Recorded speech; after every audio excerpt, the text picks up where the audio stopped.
From the moment you drew your first breath, you were handed a rule so sacred nobody ever thought to question it: love your parents. It's the bedrock of family, of gratitude, of being a good person. But what happens when that love arrives with a hidden price tag? What happens when loving your parents stops feeling like an embrace, and starts feeling like a cage? You feel guilty for even letting the thought form. Let's talk about it anyway. Set culture aside for a moment. In many Eastern households, family is everything. You might live under the same roof well into adulthood, even after marriage. In many Western households, the expectation flips: move out, build your own place, visit twice a month.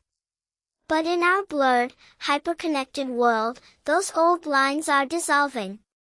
Loving your parents while carrying career pressure, outside influence, and the sheer cost of simply existing, it adds up fast.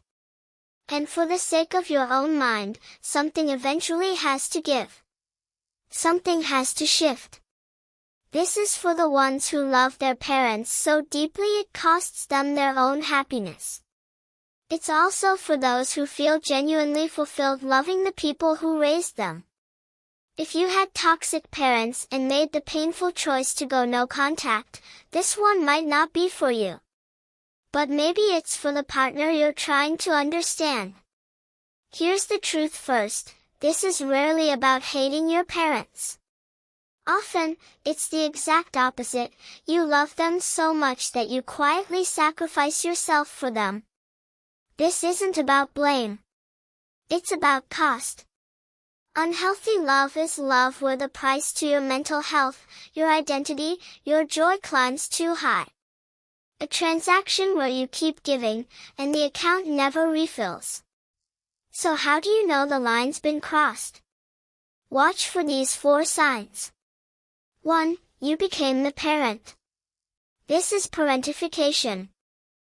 Think of Rory and Lorelai from Gilmore Girls, a beautiful bond, but one born from Lorelai's escape, forcing Rory into the role of mature, peacekeeping adult far too soon. You learned to manage their emotions. You became the therapist, the financial advisor, the emotional anchor, handed an adult's toolkit as a child and told to fix grown-up problems. You were never simply allowed to be a kid. 2. Your boundaries are treated as mere suggestions. You say, please don't call after 9 p.m. They call at 9:01. You say, I can't lend any more money.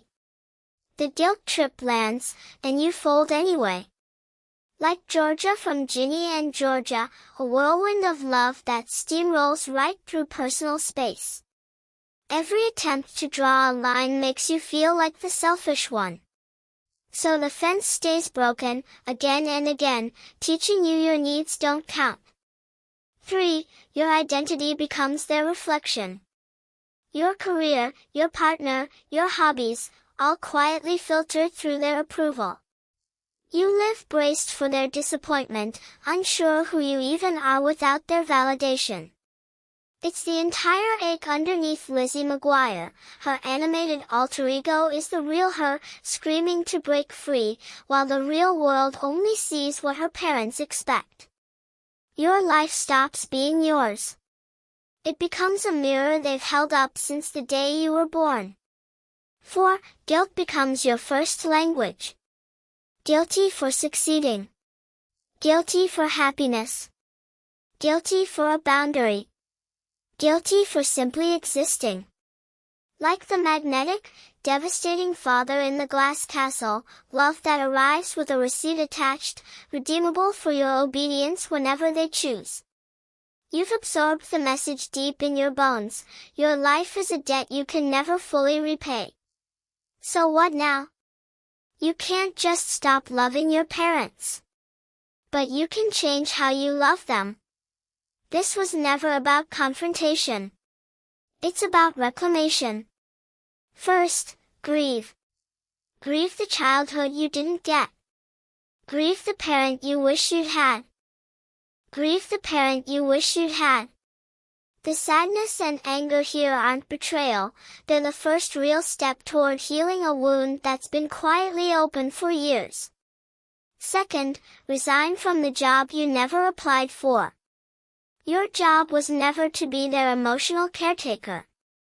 Your job is to live your life. This is the hardest part.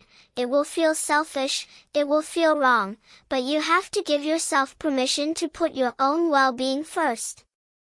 Their feelings were never your responsibility to carry. Third, build real boundaries. A boundary isn't a request, it's a rule for your own protection. Not, please don't call after 9, but, I will not answer after 9. Full stop. They'll test it. They'll push. They'll call you selfish. Hold the line anyway. Every time you do, you're telling yourself, I matter. Finally, build your chosen family. Surround yourself with people whose love comes with no conditions attached, who never once ask you to shrink.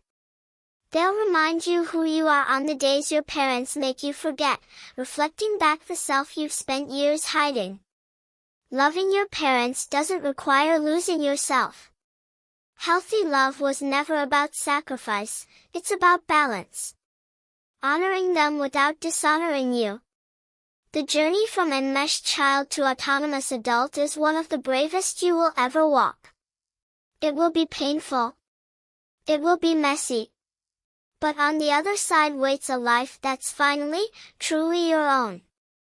And that is a love worth fighting for. Think of it this way, for 18 years, you were on a free trial of my parents' dream. The trial's over now.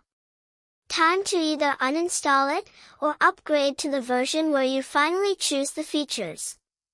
A note to any parents watching, this was never about shaming you. It's about healthier boundaries for a changed world. Times shift, and expectations shift with them. You can still show up for your kids while recognizing they're carrying a different weight than you did. And to the child listening, returning your parents' love is beautiful.